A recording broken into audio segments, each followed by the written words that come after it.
নানা বাহানায় নির্বাচন পেছানোর ষড়যন্ত্র চলছে, অভিযোগ বিএনপি। সংস্কার ও হাসিনার বিচারের আগে নির্বাচনের পক্ষে নয় জামায়াত। ভোটের মধ্য দিয়ে সরকার গঠন করতে না পারে সেই জন্য নির্বাচনকে এড়িয়ে যাওয়া হচ্ছে। সংস্কার করে মানবতা বিরোধীদের বিচার করে একটা নিরপেক্ষ নির্বাচন দেন।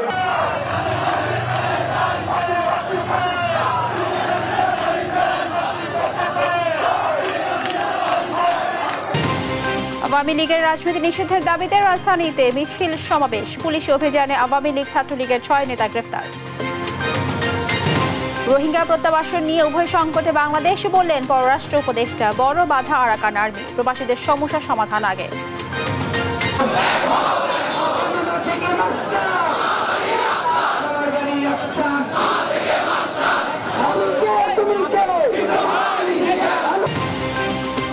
মাথায় কাফনের কাপড় বেঁধে গণমিছিল, পলিটেকনিক শিক্ষার্থীদের 6 দফা আদায়ে আন্দোলন চালিয়ে যাওয়ার ঘোষণা।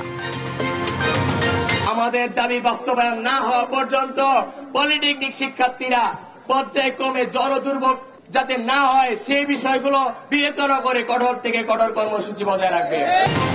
এবং গাজীপুরের টঙ্গীতে 2 শিশুকে কুপিয়ে হত্যা, বাসা থেকে রক্তাক্ত মরদেহ উদ্ধার। হত্যাকাণ্ডের রহস্য উদ্ঘাটনে তদন্ত করছে পুলিশ। আমন্ত্রণ সংবাদ হাতে দেখছিলেন সংবাদ শিরোনাম, সঙ্গে আছে আমি রাবিয়া ইসলাম স্নেহা। এবার বিস্তারিত। বর্তমান অন্তর্বর্তী সরকারের কর্মকাণ্ডে দেশবাসী উদ্বিগ্ন। বিএনপিকে পাশ কাটিয়ে নির্বাচন বিলম্বিত করা হচ্ছে যাতে বিএনপি জনগণের ভোটে ক্ষমতায় যেতে না পারে। এছাড়া গেল 17 বছর যারা গুম খুন হয়েছে তাদের রক্ষার চেষ্টা চলছে বলেও অভিযোগ করেন বিএনপি নেতারা। সকালে জাতীয় প্রেস ক্লাবের সামনে বাংলাদেশ গণতান্ত্রিক পরিষদ আয়োজিত গুম হওয়া বিএনপি নেতাদের সন্ধানে যুব সমাবেশে উপস্থিত হয়ে এসব কথা বলেন তারা। নিয়াজ মোর্শেদের রিপোর্ট। শুক্রবার সকালে জাতীয় প্রেস ক্লাবের সামনে গণতান্ত্রিক পরিষদ আয়োজন করে বিগত সরকারের আমলে গুম হওয়া বিএনপি নেতা ইলিয়াস আলী সহ অন্যান্য নেতাকর্মীদের সন্ধানে যুব সমাবেশ। এতে উপস্থিত হয়ে বিএনপি নেতারা অন্তর্বর্তী সরকারকে বিগত ফ্যাসিস্ট সরকারের আমলে গুম হওয়া নেতাকর্মীরা কোথায় আছে তা জনগণের কাছে স্পষ্ট করার তাগিদ দেন। এই সরকারের কাছেও ইলিয়াস আলী চৌধুরী আলমদের গুমের বিষয়ে প্রতিবাদ করতে হবে, এইটা আমাদের ধারণা ছিল না। জনগণের কাছে স্পষ্ট করতে হবে যে গুম কমিশন যে গুম খুন করে দেশে যে মানবতা বিরোধী অপরাধ করেছে, যে অন্যায় অপরাধ করেছে, তাদের বিচার কতটুকু হলো। আর এই অন্তর্বর্তী সরকারের তৎপরতায় কিছু হবে না মন্তব্য করে বিএনপি চেয়ারপারসনের উপদেষ্টা মোয়াজ্জেম হোসেন আলাল বলেন, এই সরকারকে চাপ প্রয়োগ না করলে কোনো কাজ হয় না। এই রকম যন্ত্রণা পৃথিবীতে যেন কোনো মানুষের জীবনে আর না আসে। সুতরাং সেই যন্ত্রণার অবসান ঘটাতে হলে এই সরকারের যে বর্তমান ঢিমেতালের তৎপরতা, এই তৎপরতার উপর নির্ভর করে বসে থাকলে হবে না। একই সমাবেশে যোগ দিয়ে বিএনপির ভাইস চেয়ারম্যান শামসুজ্জামান দুদু বলেন, সরকারের কর্মকাণ্ডে দেশবাসী উদ্বিগ্ন, আর বিএনপি যাতে জনগণের ভোটে নির্বাচিত হতে না পারে সে কারণেই তাদের পাশ কাটিয়ে নির্বাচন বিলম্বিত করা হচ্ছে বলেও অভিযোগ করেন তিনি। এই সরকারের কাজকামে দেশবাসী খুবই উদ্বিগ্ন। তারা কি চায় সেটাও আমরা বুঝি না। বিএনপিকে পাশ কাটানোর জন্য যাতে বিএনপি নির্বাচনের মধ্য দিয়ে মানুষের সমর্থন আদায়ের মধ্য দিয়ে ভোটের মধ্য দিয়ে সরকার গঠন করতে না পারে সেই জন্য নির্বাচনকে এড়িয়ে যাওয়া হচ্ছে বলে আমরা মনে করি। অভিযোগ করেন গেল 17 বছর যারা গুম খুন করেছেন তাদের রক্ষার চেষ্টা চলছে, তাদেরকে কোনো না কোনো ভাবে রক্ষা করা হচ্ছে। নিয়াজ মোর্শেদ, দেশ টিভি, ঢাকা। প্রধান উপদেষ্টার ঘোষিত ডেডলাইনের মধ্যে সংস্কার শেষে নির্বাচন দিতে হবে বলে মন্তব্য করেছেন জামায়াতে ইসলামীর সেক্রেটারি জেনারেল অধ্যাপক মিয়া গোলাম পরওয়ার। শুক্রবার সকালে লাকসাম উপজেলা ও পৌরসভার উদ্যোগে লাকসাম স্কুল মাঠে জামায়াতে ইসলামীর কর্মী সম্মেলনে প্রধান অতিথির বক্তব্যে এসব কথা বলেন তিনি। বাংলাদেশ জামায়াতে ইসলামী নির্বাচনে যেতে চায়, তবে সেই নির্বাচন হতে হবে যথাযথ সংস্কারের মাধ্যমে। আগে রাষ্ট্রীয় সংস্কার এবং ফ্যাসিস্ট শেখ হাসিনার বিচার করতে হবে। সম্মেলনে প্রধান বক্তা ছিলেন জামায়াতে ইসলামীর সহকারী সেক্রেটারি জেনারেল মাওলানা এটিএম মাসুম।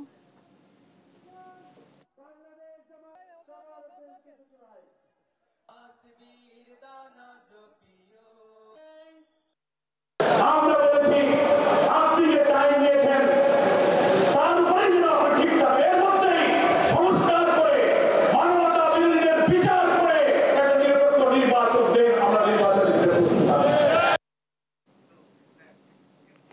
রাজনৈতিক দল আওয়ামী লীগকে নিষিদ্ধের দাবিতে রাজধানীর উত্তরায় বিক্ষোভ মিছিল হয়েছে। শুক্রবার বিকেলে ছাত্র জনতার ব্যানারে এই মিছিল হয়। বিক্ষোভ মিছিল থেকে দ্রুত সময়ের মধ্যে আওয়ামী লীগকে বাংলাদেশের রাজনীতি থেকে নিষিদ্ধের দাবি জানানো হয়। একই সঙ্গে শুক্রবার উত্তরায় যারা আওয়ামী লীগের ব্যানারে মিছিল করেছে তাদের শনাক্ত করে দ্রুত গ্রেফতারের দাবি জানানো হয়।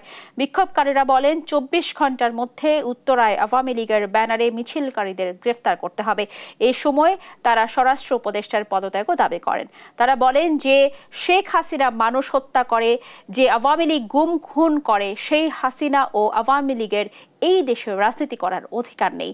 বিভিন্ন রাজনৈতিক দল আওয়ামী লীগকে পুনর্বাসন করার চেষ্টা করছে বলেও দাবি তাদের।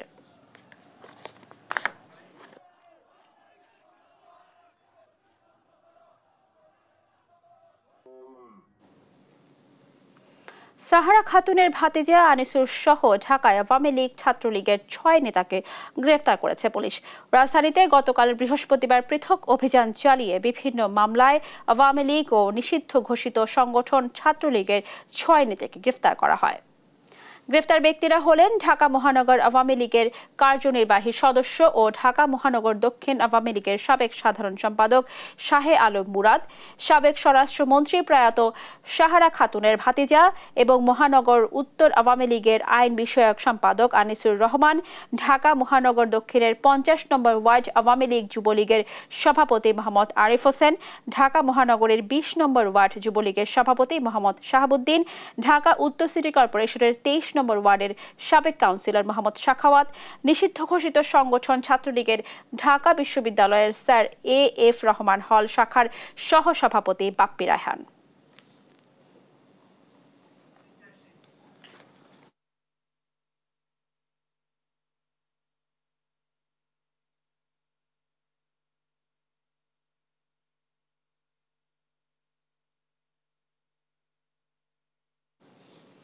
দূতাবাসের সীমাবদ্ধতা থাকলেও প্রবাসীদের সমস্যা সবার আগে সমাধান করা হবে বলে জানিয়েছেন পররাষ্ট্র উপদেষ্টা তৌহিদ হোসেন। শুক্রবার সকালে ফরেন সার্ভিস ডের অনুষ্ঠানে তিনি এই কথা বলেন। রোহিঙ্গা প্রত্যাবাসনে আরাকান অঞ্চলের নতুন বাস্তবতা নিয়ে কথা বলেন উপদেষ্টা। বলেন যুদ্ধ শেষ হলেও সেখানে শান্তি নিশ্চিত করা কঠিন হবে। মার্কিন যুক্তরাষ্ট্রের শুল্ক আরোপের বিষয়ে দেশটির প্রতিনিধির সঙ্গে আলোচনা হয়েছে বলেও জানান তিনি। তৌফিক মাহমুদ মুন্নার রিপোর্ট। পতাকা উত্তোলনের মধ্য দিয়ে শুরু হয় ফরেন সার্ভিস ডে। রাজধানীর ফরেন সার্ভিস একাডেমিতে আয়োজন করা হয় এই বর্ণাঢ্য অনুষ্ঠানের। প্রধান অতিথি হিসেবে উপস্থিত ছিলেন পররাষ্ট্র উপদেষ্টা তৌহিদ হোসেন।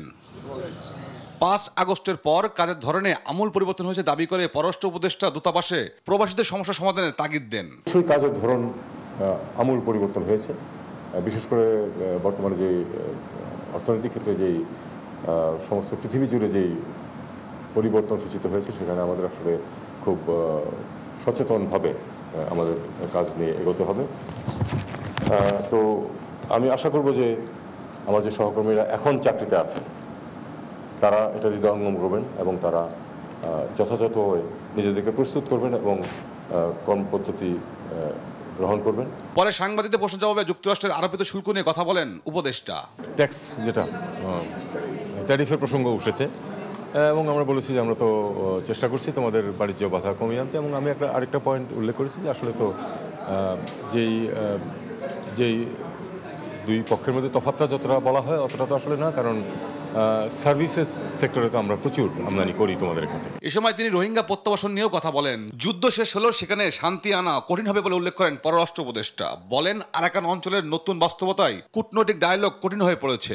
সত্যিকার অর্থে আমরা একজন নতুন প্রতিবেশী মুখোমুখি, যারা আবার নন স্টেট অ্যাক্টর, কাজে তাদের সাথে আমরা না পারছি ওপেনলি স্বাভাবিকভাবে আচরণ করতে, না পারছি তাদেরকে ইগনোর করতে, কাজে এই ডিফিকাল্ট সিচুয়েশন। আর তাদেরকে আরেকটা কথা আমি বলেছি যে there will be a time যখন হয়তো এই সমস্যাটা স্থিতি আসবে এবং একটা সমাধানের দিকে যাবে, তখন আমাদের যে বন্ধুরাষ্ট্র আছে এবং শক্তিশালী রাষ্ট্র যারা আছে তারা চাপ সৃষ্টি করতে হবে ওখানে যে নতুন ডিসপেন্সেশন আসবে তাদের উপরে, যে রোহিঙ্গাদের মানবিকভাবে বিবেচনা করতে হবে এবং তাদেরকে তাদের অধিকার ফিরিয়ে দিতে হবে। মুর্শিদাবাদের দাঙ্গা নিয়ে বাংলাদেশকে জড়িয়ে মিথ্যা অভিযোগের প্রেক্ষিতে প্রধান উপদেষ্টার কার্যালয় থেকে লিখিত প্রতিবাদ জানানো হয়েছে বলে জানান পররাষ্ট্র উপদেষ্টা। গতকালই একটা স্টেটমেন্ট দেওয়া হয়েছে। তৌফিক মাহমুদ মুন্না, দেশ টিভি, ঢাকা।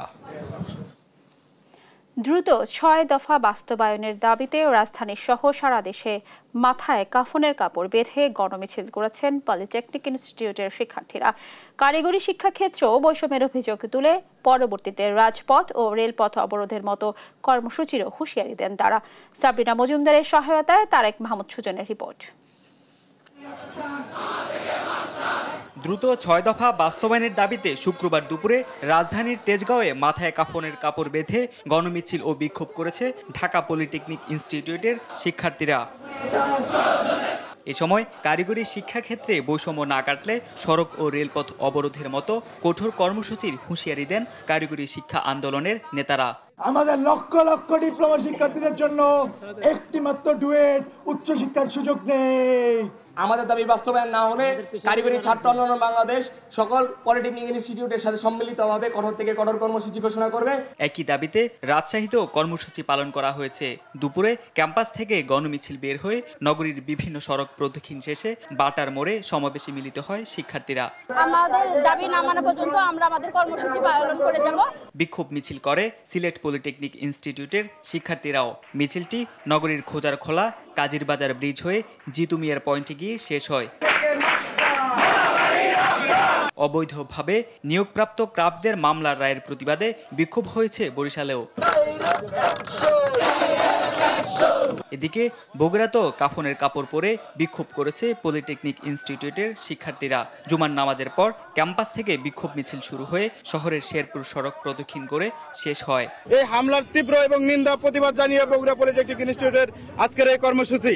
এছাড়াও রংপুর, চট্টগ্রাম, খুলনা, ময়মনসিংহ, কুমিল্লা, ব্রাহ্মণবাড়িয়া, দিনাজপুর সহ দেশের বিভিন্ন স্থানে বিক্ষোভ মিছিল করেছে পলিটেকনিক শিক্ষার্থীরা। তারেক মাহমুদ সুজন, দেশ টিভি, ঢাকা। অন্তর্বর্তী সরকার নির্বাচনের তারিখ এখনো স্পষ্ট করছেন না বলে মন্তব্য করেছেন বিএনপি চেয়ারপারসনের উপদেষ্টা ব্যারিস্টার মাহমুদ উদ্দিন খোকন। এই মুহূর্তে জাতীয় নির্বাচনের চেয়ে স্থানীয় সরকার নির্বাচন জরুরি, এমনটাই জানিয়েছেন বাংলাদেশ কংগ্রেসের চেয়ারম্যান অ্যাডভোকেট কাজী রেজাউল হোসেন। দেশে শরিয়াহ আইনে পিআর পদ্ধতিতে নির্বাচন দাবি করেছেন ইসলামী দল। বিস্তারিত ইরাই নাহিদের প্রতিবেদনে। আমাদের কাছে নাই। শুক্রবার বিকেলে বাংলাদেশ সুপ্রিম কোর্ট বার ভবনে বাংলাদেশ কংগ্রেস আয়োজন করে আগে কোন নির্বাচন, স্থানীয় নাকি জাতীয় বিষয়ক গোলটেবিল আলোচনা। আমরা কিন্তু এই সরকার এ সময় সুষ্ঠু ভোটের জন্য নির্বাচন কমিশন সংস্কারের কথা বলেন বাংলাদেশ কংগ্রেসের চেয়ারম্যান। জাতীয় নির্বাচনের আগে স্থানীয় নির্বাচনের দাবি জানান তিনি। নির্বাচন আমাদেরকে সময় করে করতে হবে এবং এই নির্বাচন ব্যবস্থা যতদিন ঠিক না হচ্ছে কোনো সংস্কার করে লাভ নেই। কারণ নির্বাচিত প্রতিনিধিরাই দেশ পরিচালনা করে, রাজনৈতিক দল দেশ পরিচালনা করে। আর সেই রাজনৈতিক দল যদি জনবান্ধব না হয়, ক্ষমতা নষ্ট দিয়ে টানাটানি করে, ক্ষমতা কুক্ষিগত করতে চায়, প্রভাব প্রতিপত্তি সৃষ্টির জন্য ভোট দিতে বাধ্য করে, তাহলে ওই রকম নির্বাচন কোনোই প্রয়োজন নেই। অনুষ্ঠানে বাংলাদেশ ডেভেলপমেন্ট পার্টি, জেএসডি সহ কয়েকটি দলের প্রতিনিধিরা অংশ নেন। রাষ্ট্র কাঠামোর সংস্কার করে দ্রুত স্থানীয় নির্বাচনের দাবি জানান তারা। হাসিনার পিয়নকে এ সময় বিএনপি চেয়ারপারসনের উপদেষ্টা মাহবুব উদ্দিন খোকন জাতীয় নির্বাচনের তারিখ স্পষ্ট না করায় সরকারের সমালোচনা করেন। আমি আপাতত বাংলাদেশের রাজনীতিতে এখন মেকাচ্ছন্ন মনে হচ্ছে। কোন নির্বাচনই আমার সামনে দেখতেছি না। উনি একবার বললেন ডিসেম্বরে নির্বাচন, আবার বললেন যে ডিসেম্বর জুন নির্বাচন, দ্বিতীয় ঘোষণা কত ঘোষণা ছিল ডিসেম্বর নির্বাচন, দ্বিতীয় ঘোষণা হলো ডিসেম্বর জুন নির্বাচন, এবং হয়তো তৃতীয় ঘোষণার জন্য অপেক্ষা করতে পারেন। হয়তো এত কথাবার্তা আলোচনার পর জাতীয় ঐক্যমত্য কমিশন, এই কমিশন সেই কমিশন, অনেক কমিশনের পরও কিন্তু স্পষ্ট হলো না। অনুষ্ঠানে ইসলামী আন্দোলন বাংলাদেশের পক্ষ থেকে শরিয়া আইন অনুসারে নির্বাচনের দাবি জানানো হয়। মনে হবে যে এরা সঠিক নির্বাচন করতে। এনআই নাহিদ, দেশ টিভি, ঢাকা। গাজায় ইসরায়েলি গণহত্যা বন্ধ ও ভারতে বিতর্কিত ওয়াকফ বিল বাতিলের দাবিতে বাইতুল মোকাররমের সামনে বিক্ষোভ সমাবেশ করেছে ধর্মপ্রাণ মুসল্লিরা। এ সময় হত্যাযজ্ঞ বন্ধে মুসলিম দেশগুলোকে ঐক্যবদ্ধ হওয়ার পাশাপাশি ভারত ও ইসরায়েলের পণ্য বয়কটের আহ্বান জানান তারা। তাইফুর রহমান তুহিনের রিপোর্ট। ফিলিস্তিনে মুসলমানদের উপর বর্বর হত্যাকাণ্ড ও ভারতের বিতর্কিত ওয়াকফ বিল বাতিলের দাবিতে বাদ জুমা বাইতুল মোকাররমের উত্তর গেটে বিক্ষোভ সমাবেশ করে জমিয়াতে উলামায়ে ইসলাম বাংলাদেশ। গাজায় ব্যাপকভাবে গণহত্যা চালিয়ে অবিলম্বে মুসলমানদের উপর হত্যাযজ্ঞ বন্ধ না হলে মুসলিম বিশ্ব মিলে তা প্রতিহত করার ঘোষণা দেন তারা। এই চক্রান্ত, এই ধ্বংসযজ্ঞ, এই নিধনযজ্ঞ অনতিবিলম্বে বন্ধ না হলে আমরা সকলেই জিহাদের জন্য প্রস্তুত আছি ইনশাআল্লাহ। একই সঙ্গে ভারতের বিতর্কিত ওয়াকফ বিল পাস ও মুসলিম অধিকার খর্ব করার তীব্র প্রতিবাদ জানান বক্তারা। মোদী সরকারকে বলতে চাই, তোমাদের দোসর শেখ হাসিনা এবং আওয়ামী লীগের ভয়াবহ পরিণতি থেকে শিক্ষা গ্রহণ করো। যদি নরেন্দ্র মোদী তার এই কর্মকাণ্ড থেকে ফেরত না আসে তাহলে বাংলাদেশে ফাঁসির মঞ্চ হবে তীব্র। মুসলমানদের উপর নির্যাতনকারী ভারত ও ইসরায়েলের পণ্য বয়কটের ঘোষণা দেন বিক্ষুব্ধরা। সমস্ত মানবতা প্রেমিক মানুষকে সিদ্ধান্ত নিতে হবে ইসরায়েল আর ইসরায়েলের মিত্র শক্তির সকল রকম পণ্য বয়কট করতে হবে। পরে বায়তুল মুকাররমের উত্তর গেট থেকে বিক্ষোভ মিছিল বের হয়। মিছিলটি পল্টন বিজয়নগর হয়ে নাইটেঙ্গেল মোড়ে গিয়ে শেষ হয়। সাইফুর রহমান তুহিন, দেশ টিভি, ঢাকা। গাজীপুরের টঙ্গীতে একটি বাসা থেকে 2 শিশুর রক্তাক্ত মরদেহ উদ্ধার করেছে পুলিশ। শুক্রবার বিকেল 4:30টার দিকে টঙ্গী পূর্ব থানার পূর্ব আরিচপুরের রূপবানের টেক এলাকায় এই ঘটনা ঘটে। নিহত 2 শিশুর একজনের বয়স 4 বছর, আরেকজনের বয়স 6 বছর। পুলিশ জানায় তারা ব্রাহ্মণবাড়িয়ার বাঞ্ছারামপুর উপজেলার তাতুয়াকান্দি গ্রামের মালয়েশিয়া প্রবাসী আব্দুল বাতেন মিয়ার ছেলে ও মেয়ে। বাতেন মিয়ার পরিবার পূর্ব আরিচপুরের একটি 8তলা ভবনের 3য় তলায় ভাড়া থাকেন। পরিবারের 3 সন্তানের মধ্যে বড় সন্তান ছিলেন নানা বাড়িতে। শুক্রবার দুপুরে মা সালেহা বেগম মাথা ব্যথার ওষুধ খেয়ে ঘুমিয়ে পড়েন। বিকেলে ঘুম থেকে উঠে দেখেন ঘরের মেঝেতে 2 শিশুর রক্তাক্ত মরদেহ পড়ে আছে। হত্যার কারণ উদ্ঘাটনে তদন্ত শুরু করেছে পুলিশ।